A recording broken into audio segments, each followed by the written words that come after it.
Exactly. Your organization's called crap. What kind of moron are you? You want to round people up for using a phone, but you're calling up on a phone to tell the world about it. I mean, but how many people are there in this crap? Citizens are raging against phones, Lazlow. How many people? There are 3 of us. It's hard organizing meetings without the phone, though. We've had to resort to carrier pigeons, and they keep disappearing. What are you speaking to me on? What's that in your hand? I am not the problem. You are, and you're perpetuating the downfall of mankind.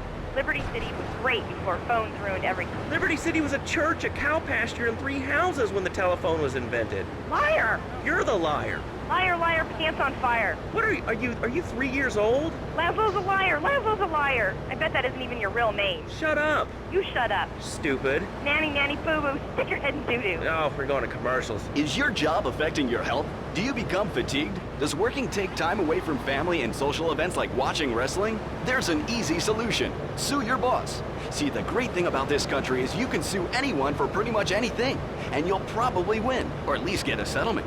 At the firm of Rakin & Ponzer Personal Injury Attorneys, we can show you how falling down and howling like a sissy can result in a large damage award from your employer. We also specialize in awards for injuries suffered in auto, bus, and train accidents, and can even train you to throw yourself in front of a bus and pretend to be injured. Hey, that's why they pay for insurance. Call the law offices of Rakin & Ponzer and get ready to enjoy a life of luxury. All right, we're back on Chatterbox. Let's go to the chatter line here. Hello, caller. You're on Chatterbox. Lazlow, I just wanted to make your viewers aware that... Okay, now, this is a radio show. We don't have viewers. We have listeners. Okay. Anyway, Lazlow, I just wanted to make your viewers aware the first International Puppetry Festival is next month at the fairgrounds, bro.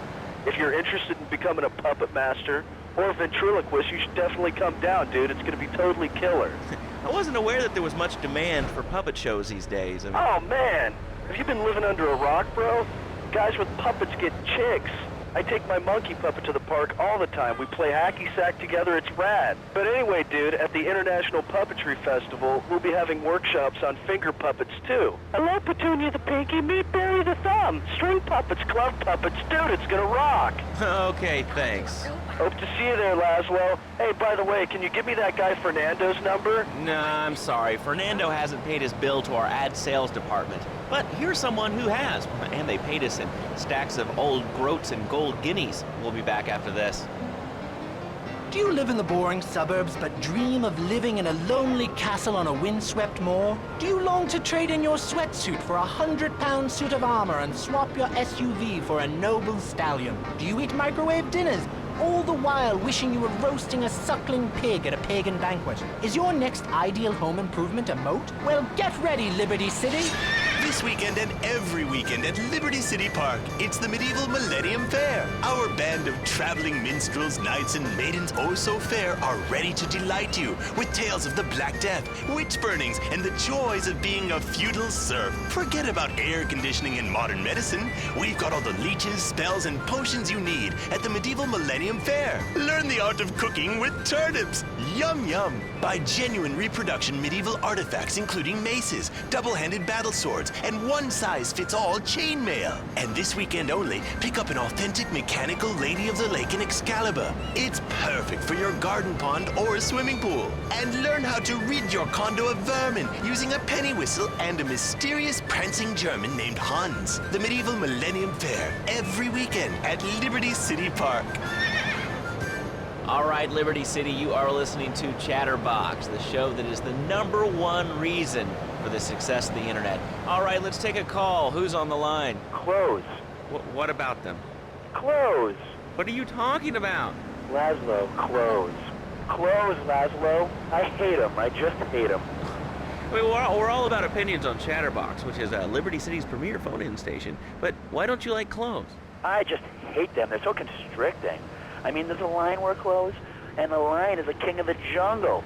So why can't I, a humble citizen, go naked? Well, I mean, I guess a lion has 2 distinct advantages over you. One, I mean, it's, as you say, a king, and therefore it can exercise its royal prerogative to not wear clothes. And 2, it's a cat, and therefore it doesn't have to. And 3, I mean, now that I think about it, if you want to try to dress a lion, you can, but I guess what we're learning is that life can be a little unfair at times. I'm naked, Lazlow. I'm naked. I really didn't need to know that. Why, Lazlow? Why? Does it offend you? I was born naked, I'm gonna die naked. I'm going to live naked. So there, and there's nothing wrong with being naked. It's so invigorating feeling the hot leather of a chair or the cool wind from the north on your naked body. I'm gonna have to cut you off. Don't you believe in free speech and free expression? No, of course you don't. All you believe in is free drinks. I'm naked and there's not a damn thing you can do about it. I'm naked and I feel so good. Well, what about winter? What do you mean? You know, I mean, what about winter? When the wind blows and it's really cold, I mean, do you prance about like a ninny waiting for your privates to go blue? I was born naked and I'm gonna die naked.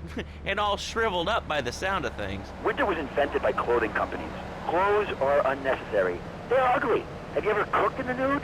No, look, is this leading anywhere? Because, I mean, we've got a lot of other people waiting to talk about real things here. Nudity is real. Open your eyes. Take off your pants. Come on.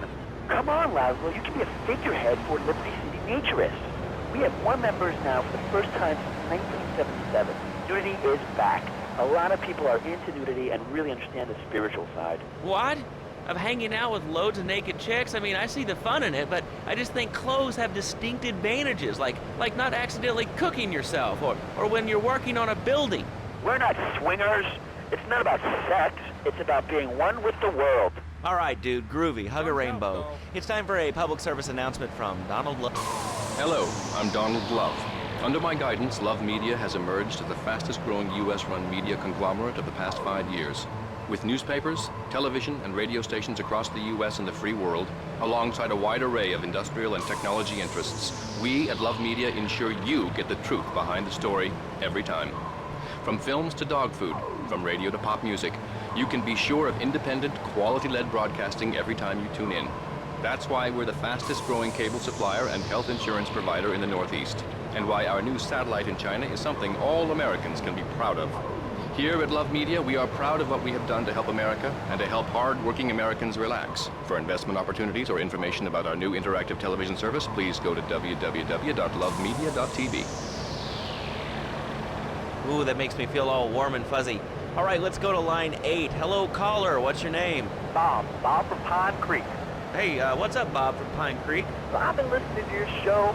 There's always people going on about problems in school. Guns, people showing disrespect to teachers, drugs. Schools are breeding grounds for crime, ain't they? I guess it seems that way. Well, I got a real simple solution. Shut them down. Shut down the schools, you shut down the problem. No more dead teachers, no more angry students. Well, but you don't think... No, I don't. Never.